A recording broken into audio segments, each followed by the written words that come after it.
We're being asked to believe almost that the bullets came through John in a direct line of fire, and then somehow 3 of them dive bombed with a revolver. So this is not an automatic, so it's bang, bang, bang. How would he not move? I think Mark Chapman was potentially shooting a gun or thinking he was shooting a gun, possibly blanks, possibly not. It was highly likely there was a second shooter.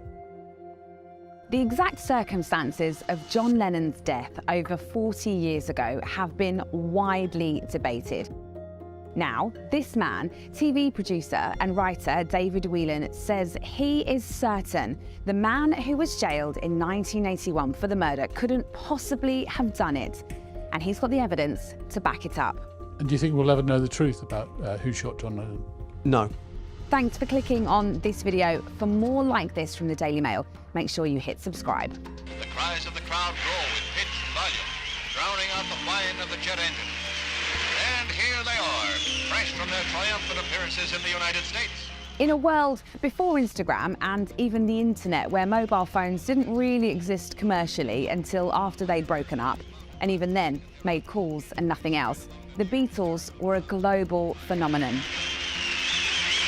And when John Lennon was shot and killed outside his home overlooking Central Park in New York in December 1980, his death sent shockwaves around the world. Now, after a 3-year investigation into the murder, a series of extraordinary inconsistencies have been unearthed, including the suggestion that detectives may have fundamentally misunderstood how the shooting happened.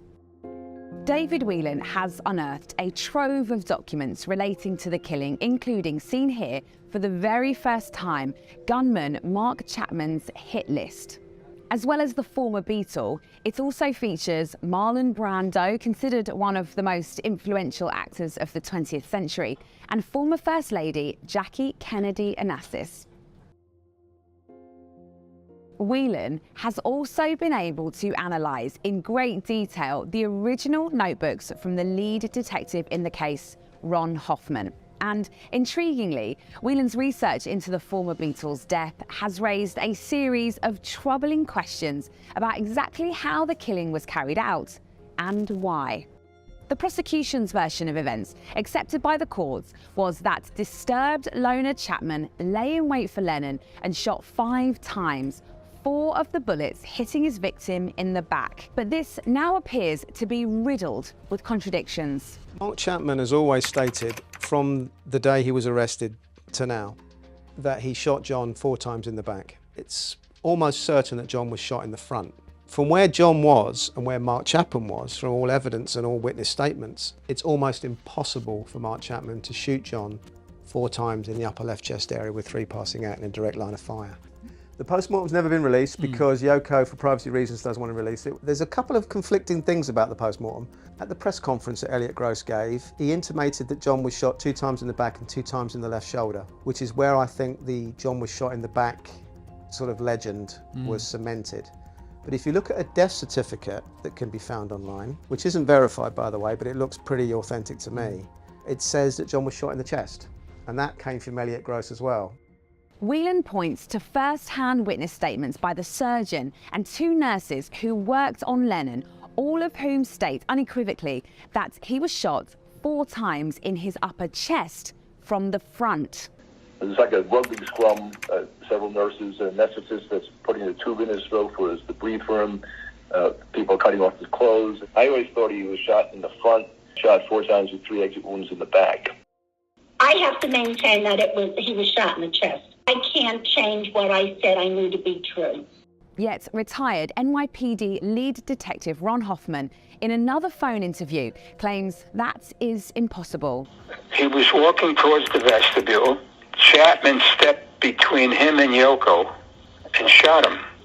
Now, I'm not exactly sure how many feet away he shot him from. I don't think it was more than maybe 10 feet. Oh, he was definitely shot in the back. Yeah, sure. He was the lead detective, so he is the main guy to go to when you want to try and figure out what happened in the investigation and whether the investigation was done properly. Going through the notebooks, there's a lot of interviews which are very useful, so you can figure out what people saw and what happened to that point. A lot of conflicting testimony, but what I don't see is any forensics. I don't see any deep insight into what happened on the ground. When you actually put them all together, it doesn't add up, and for me it should add up. These discrepancies are a huge concern to Whelan, who is now sure authorities got the wrong man. Almost 100% certain that Mark didn't cause the fatal wounds that John had that night and that killed John Lennon, because of where he was placed and where John was struck. You have to start to wonder whether Mark Chapman was under some kind of grooming, programming, where he was influenced by actors unknown to go to the Dakota and believe he was doing something that I don't think he could feasibly do. Mr. Whelan alleges that key information surrounding the murder was hushed up by the NYPD and the District Attorney's Office, including 122 unidentified pills found in Chapman's hotel room. He also points out that not a single witness, including Yoko Ono, saw Lennon being shot by Chapman. She has never said that she saw Mark Chapman shoot her husband. And she's also crucially never said that she heard Mark Chapman call out to her husband. She generally says that they exited the limo, they walked towards the glass vestibule doors, and when they got to the glass doors, John said he was shot and he staggered in. In Ron Hoffman's, in the detective's notebooks, all Ron says is, the doorman saw everything, Chapman did it. It was Christmas coming up. I think they'd had a hard year from the cops that I've spoken to in the department. And it seemed what they call a grounder. It was just kind of all there. It was straightforward. The guy admitted it. The gun was kind of near him, even though it was not on him at the time. What's there to do? I think Mark Chapman was potentially shooting a gun or thinking he was shooting a gun, possibly blanks, possibly not. I think Mark Chapman thinks he's done something he couldn't have possibly have done. Therefore, the only conclusion I can come to is there might have been a second shooter, or it was highly likely there was a second shooter in the vestibule area, on the stairs, shooting John in a close group pattern in his upper left chest area.